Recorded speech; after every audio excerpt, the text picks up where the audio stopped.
today we are going to discuss integrated rate equation. Now let's discuss what is the importance of integrated rate equation. Already in the previous lectures we have discussed differential rate equation. Differential rate equation expresses the variation of the rate of any chemical reaction with concentration. Now this differential rate equation is to be defined by taking tangent at each and every point, which is not very convenient. Now in order to express how does the concentration of a reacting species changes with time, to define this change in concentration of a reactant with time, now we have to integrate the differential rate equation. That equation is what we call as integrated rate equation. Now for different order of reaction, we'll define this integrated rate equation. First, take up the case of a zero order reaction. Zero order reaction. Now let's take a hypothetical equation, a chemical reaction in which the reactant A changes to the product. This is the reaction. Now at time t equals to 0, means we are just starting with the reactant A. The initial concentration of A, let this be A naught. Sometimes this is also given as A. The product at time t will be 0. At certain time t, at time t, the amount of A left after time t, let this be given as A t. This is equals to A minus X. So what is X is the amount of A reacted at time t or the amount of product formed at time t.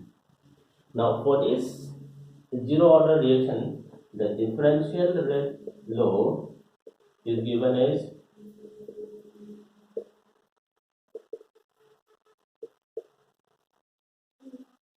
rate is equals to decrease in concentration of A with time t, which is equals to the rate constant K into the concentration of reactant raised to the power 0, because already reaction says this is a zero order reaction. So that means this minus of dA divided by dt is equals to K. So this rate is independent of the initial concentration or the concentration of reacting species A. Now rearranging this equation, we get minus of dA is equals to K dt. Now integrating that equation within the limits A naught to at from time 0 to time t, we get concentration of A from, you can also change the limit as it is, or A t to A naught dA is equals to K dt 0 to t, or we can say this is A naught minus at is equals to A t. So this is the integrated rate equation of a zero order reaction. Let this be equation 1. Now initial concentration of A at time t, that is A naught, which is equals to A, and At is the amount of A left after time t, that is A minus X. So we can also replace this equation 1 in terms of A and A minus X. So therefore we have to look at this from this equation 1, A naught minus A t, which is equals to A t. Now A naught is A minus A t is A minus X, which is equals to K t, or we have to look at this X is equals to K t. This is another form of integrated equation for zero order reaction. Let this equation 2. Now this equation 2 can also be modified as dx is equals to k dt, or this can be written as dx by dt is equals to k. This is another form of zero order reaction integrated equation, that is equation T. So this equation 1 or equation 2 or equation 3 says how this concentration of reactant changes with time t at any given instant. What should be the concentration? This is what we call as integrated equation. Now let's see some of the characteristics of this integrated equation. Characteristics.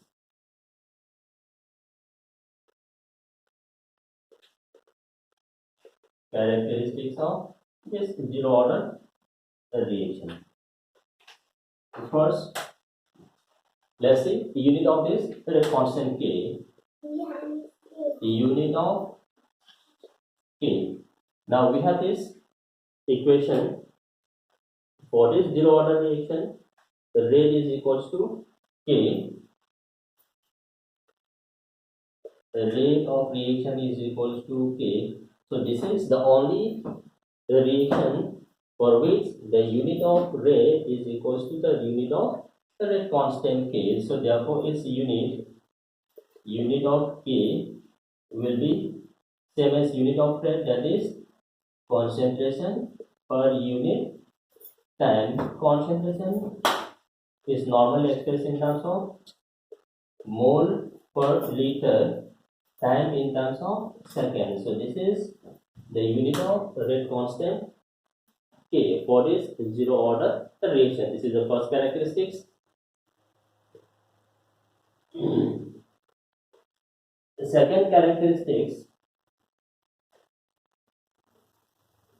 is, if suppose the amount of reactant A at two different times are given, then how to express this rate constant K?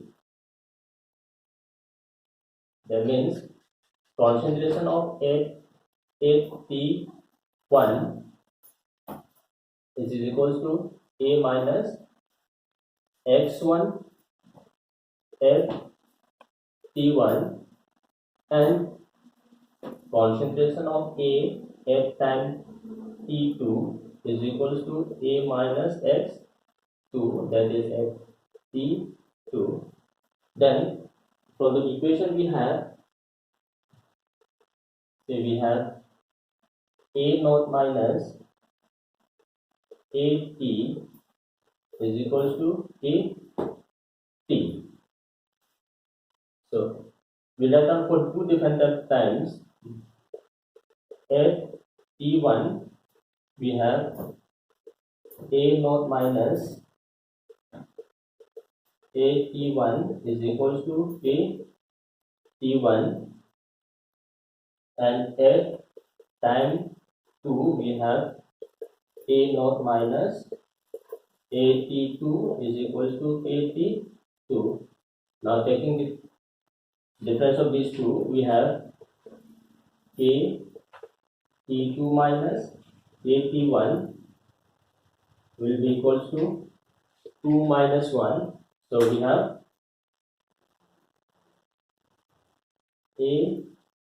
AT1 minus AT2. So AT1 is A minus x1, AT2 is A minus x2. So we can replace as A minus x1 minus A minus x2. So this is x2 minus x1, or we can say this k, that constant k, is equals to x2 minus x1 divided by t2 minus t1. So this equation can be used if the initial concentration is not given, but if the concentration of the reactant A at two different times are given, then we can use this equation to find the value of rate constant T. So we can say this is another equation. So this is second characteristics of zero order reaction. Now let's go to another characteristics. That is number 3. So we define a term which is known as half-life T half. So from definition point of view, T half or half-life is defined as the time required to reduce the initial amount to half of the initial amount. That means if you start a reaction from 10 gram, how much time is required to decompose this 10 gram into 5 gram? That is what we call as half-life.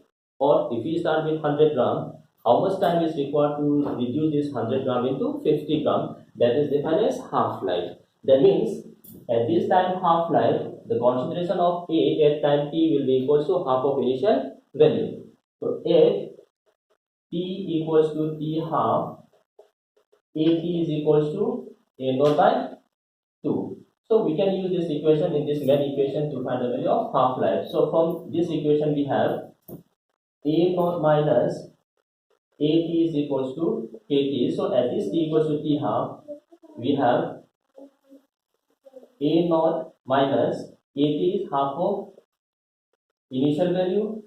So this is equals to a t half. So therefore a t half is equals to a naught by 2, that is half of initial value, or we say half-life of a zero order reaction is equals to initial concentration A divided by 2 times K. So if you look at this equation, this is how we define half-life of any zero order reaction. So for this, look at this, half-life of a zero order reaction is directly proportional to the initial concentration of the reactant.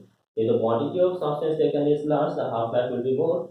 If the quantity of substance taken is less, then half-life of this zero order reaction will be less. So this is how we define the half-life of a zero order reaction. Now once we define this half-life of the zero order reaction, we will define how much time is required to complete a zero order reaction. Time required for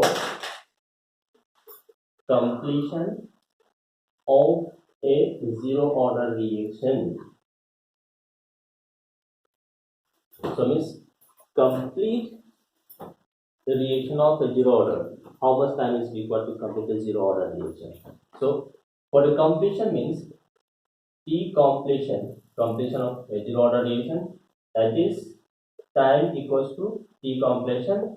Amount of A left after this reaction will be 0. There is no more reactant left. So therefore from this equation again we have A naught minus at is equals to At. So for completion of reaction we have A naught is equals to At completion, because amount of quantity left is 0 at time t. So therefore we say time required for completion of a zero order reaction is equals to initial concentration of the substance taken divided by rate constant K. Now this is the half-life, this is time required for completion of a zero order reaction. So this can be written as,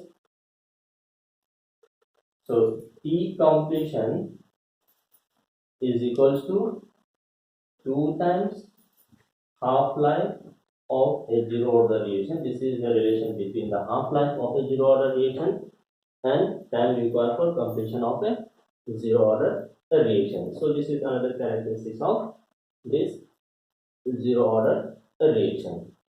Now after this we'll go to the graphical representation or graphical study of a zero order reaction.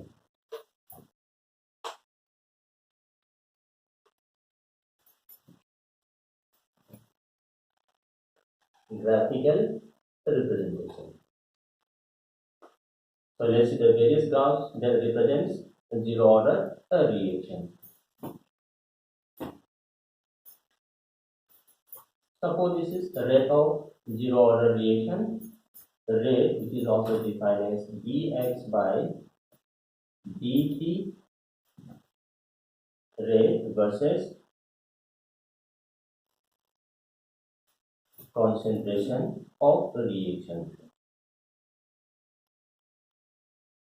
Now, for a zero order reaction, this rate is independent of the concentration. So, therefore, rate remains unchanged on changing the concentration of the reaction. So, rate versus concentration of a zero order reaction will be straight line parallel to the concentration axis. Second graph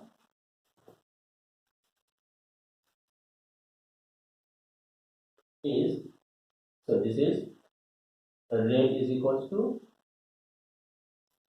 this is equals to dx by dt. We have this equation.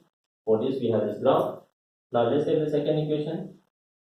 We have this equation. AT is equals to A naught minus KT. This is the concentration. This is time T, concentration versus time T for a zero order reaction. When T equals to 0, we have AT is equals to A naught. That is, this is the equation of straight line. So, this is the value of A naught at T equals to 0. If the time is increasing, this KT will increase, so AT will decrease. So, this keeps on decreasing.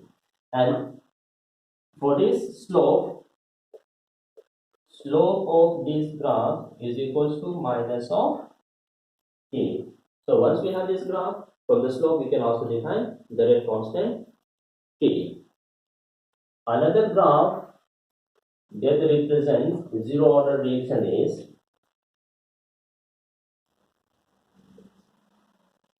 we have this graph half-life versus the concentration of the reactant. So, we have this equation T half is equals to A naught divided by 2K. This is another equation of straight line but passing through origin. So, if A naught is 0, half-life is 0 here. If A naught increases, half-life increases. So, this is the equation of straight line passing through origin. And for this slope is equals to 1 by 2K. So, from the slope of half-life versus initial concentration, we can also define the rate constant K for a zero order reaction. So, these are three main graphs which represents a zero order reaction. This is half-life graph, this is rate versus concentration, this is concentration versus time for a zero order reaction. Now, after this, I'll give you some examples of the zero order reaction. Examples of zero order reaction.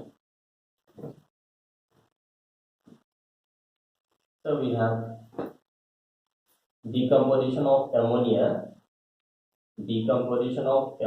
gas on the surface of molybdenum or tungsten. So, decomposition of ammonia on the surface of molybdenum or tungsten to give nitrogen gas and hydrogen gas. This reaction is an example of zero order reaction. We can also have this photochemical reaction of hydrogen gas and chlorine gas in presence of sunlight to form HCl gas. This reaction is also a zero order reaction. We can have this reaction also. Decomposition of HI, hydroiodic gas, on the surface of gold to give you hydrogen gas or iodine gas. So, these are some examples of the zero order reaction. And one more example which is mainly taking place in biochemical reaction is enzyme catalyzed reaction. So, we have a substrate catalyzed by enzyme to give you product. So, rate of this reaction is found to be rate constant K into the concentration of enzyme. This is first order with respect to enzyme and zero order with respect to the substrate.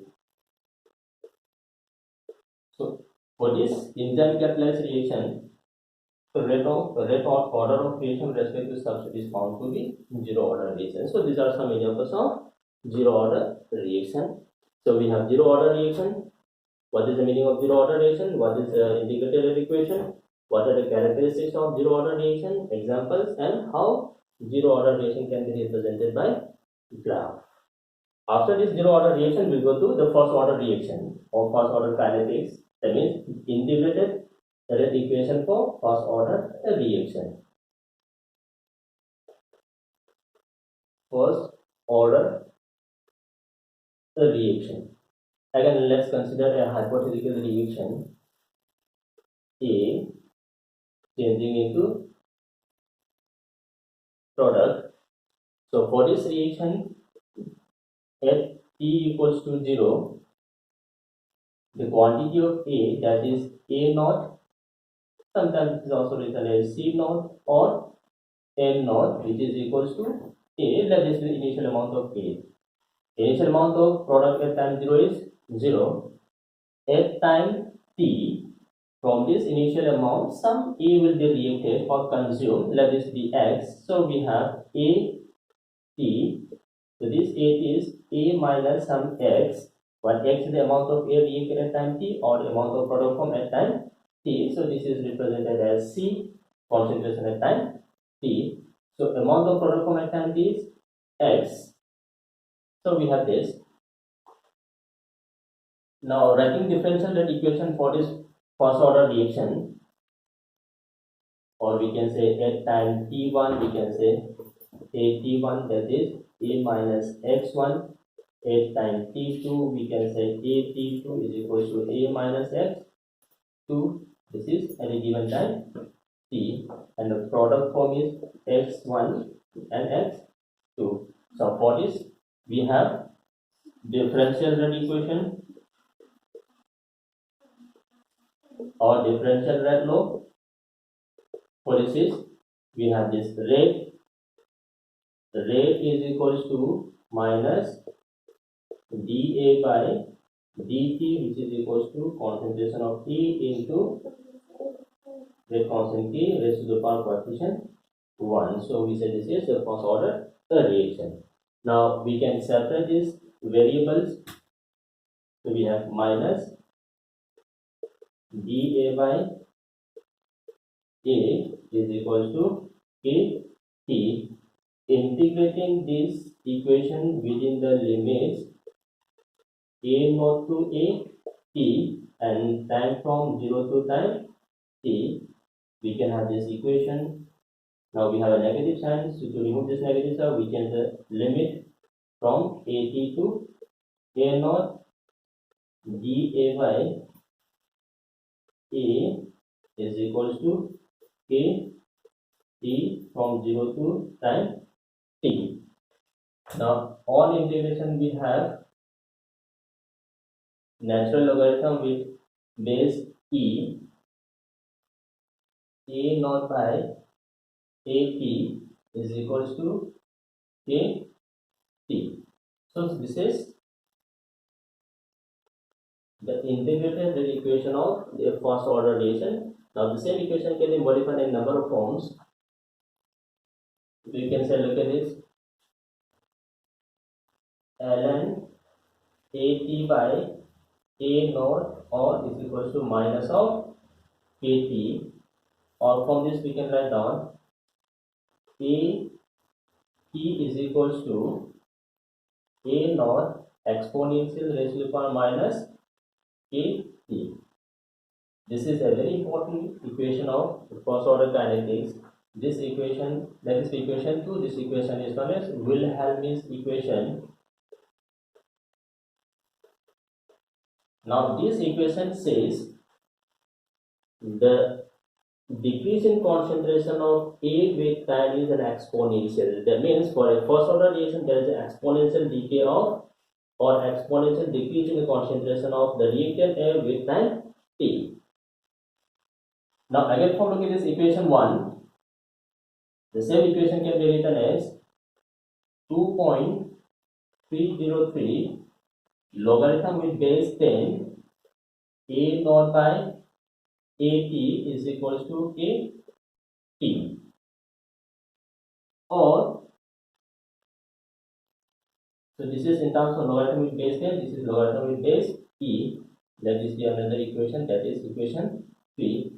So this equation can also be written as log a naught by at is equals to at by 2.303 or log of a naught minus log of at is equals to at by 2.303, or we can say so log of a at time t is equals to log a naught minus at by 2.303.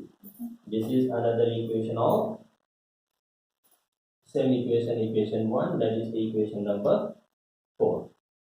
Now, if suppose for this first order reaction, concentration at two different times are given, or at1 or at2 is given. At time t1, concentration is 81, at time t2, concentration is 82. Then how we can define this rate constant K? Now, we'll have this equation 3, or we can all use this equation number 4.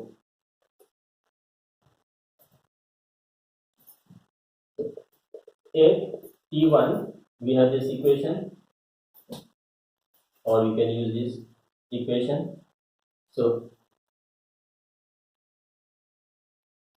2.303 log A naught by AT1 is equals to AT1.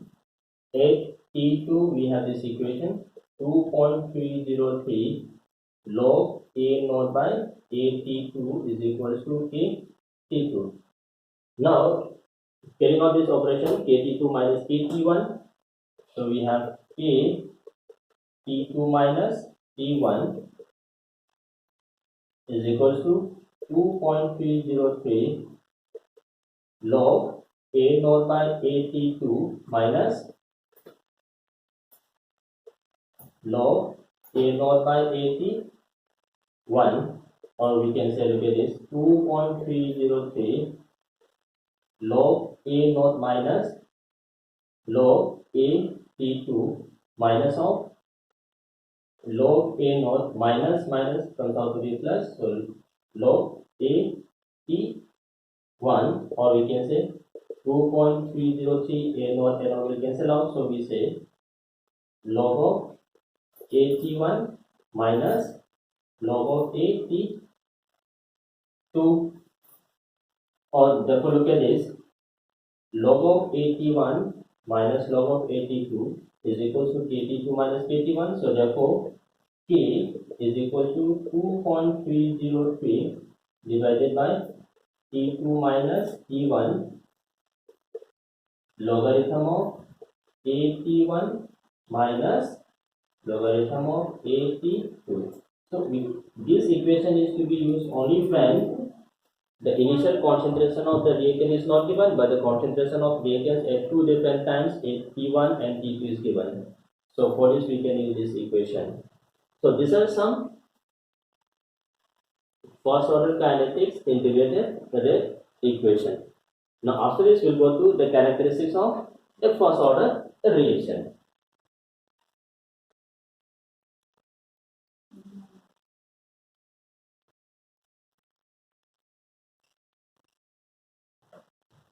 Characteristics of first order reaction.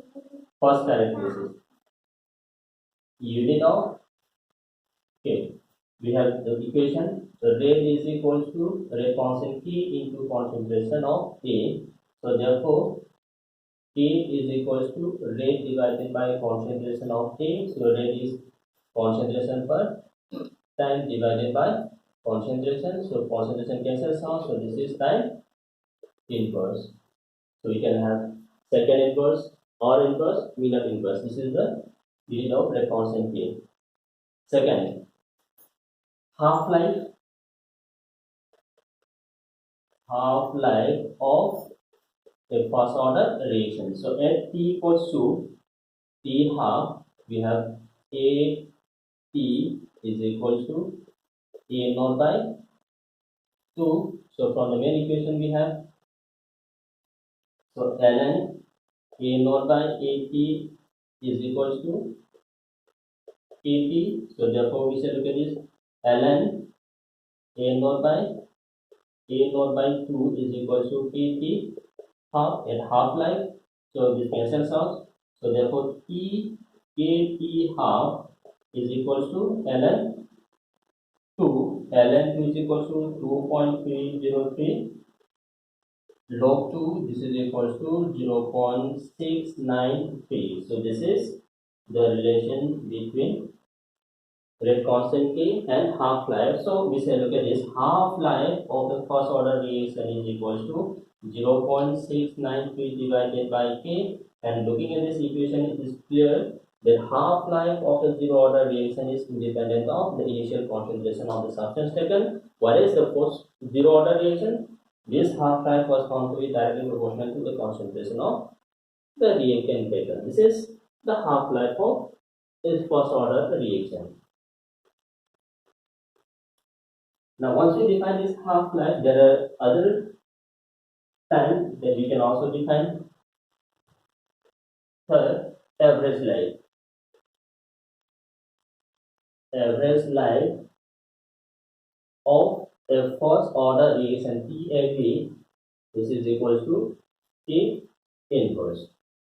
So, average life, by definition, this average life is defined as 1 by K.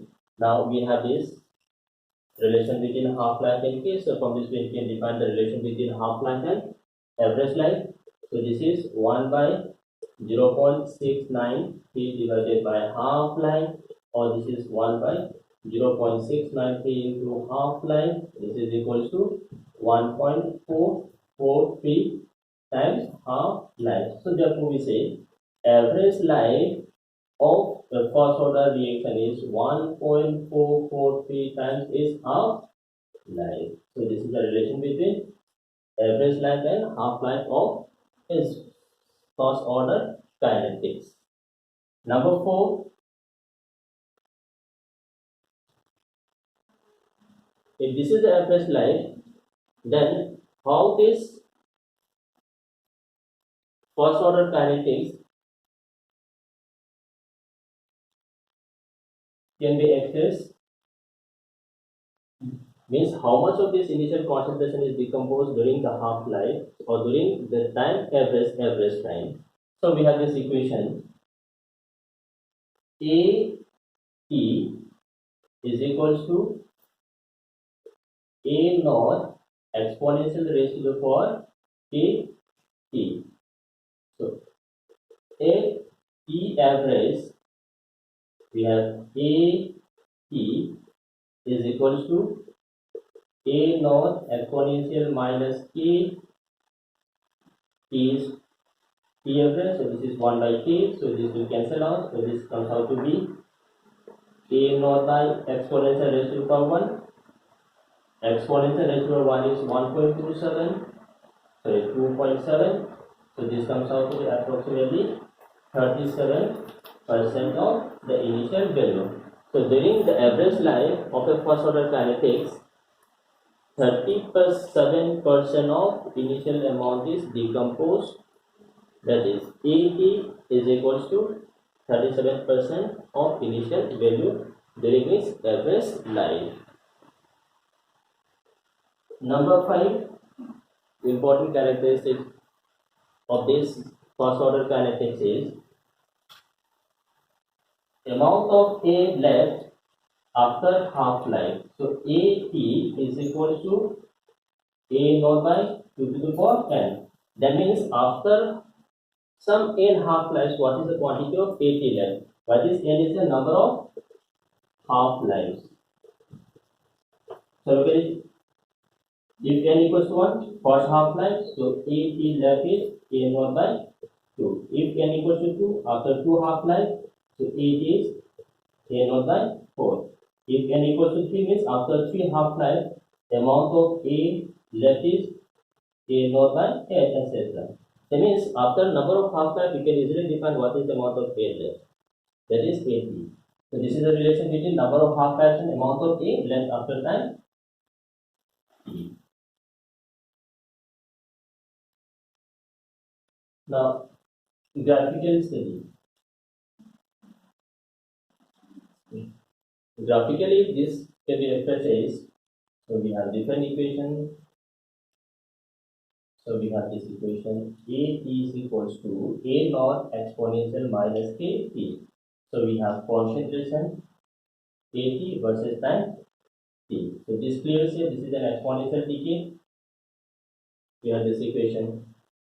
Another equation we have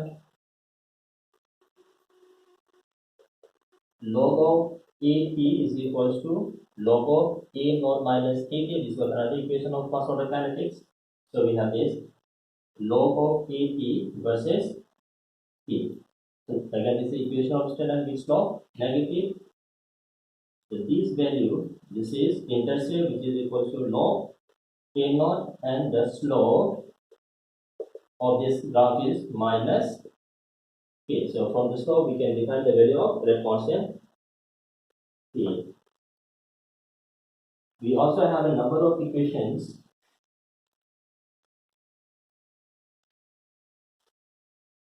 that is ln A naught by A T is equals to A T.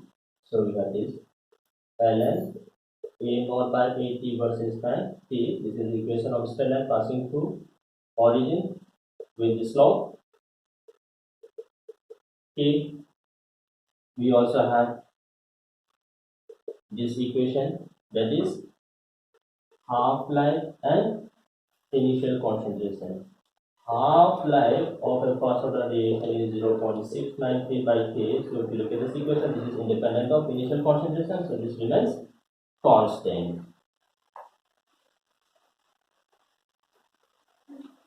We also have this equation, number of half-lives versus concentration. First half-life, second half-life, third half-life, fourth half-life, etc. So this is A naught, this is the number of half-lives, let's change this. So this is A naught by 2, first half-life, second half-life. This is A naught by 4, etc. So this is first half-life, this is T half. This is amount left is 1/4, so how much is reacted? 75% is reacted. So time required for 75% decomposition of first order reaction is 2 times half-life. So T34 or 75% reaction is 2 times is half-life. This is number of half-life plus concentration. So these are various graphs that represents first order kinetics. And finally, I'll give you some examples of the first order kinetics. So examples of first order kinetics. Decomposition of N2O5.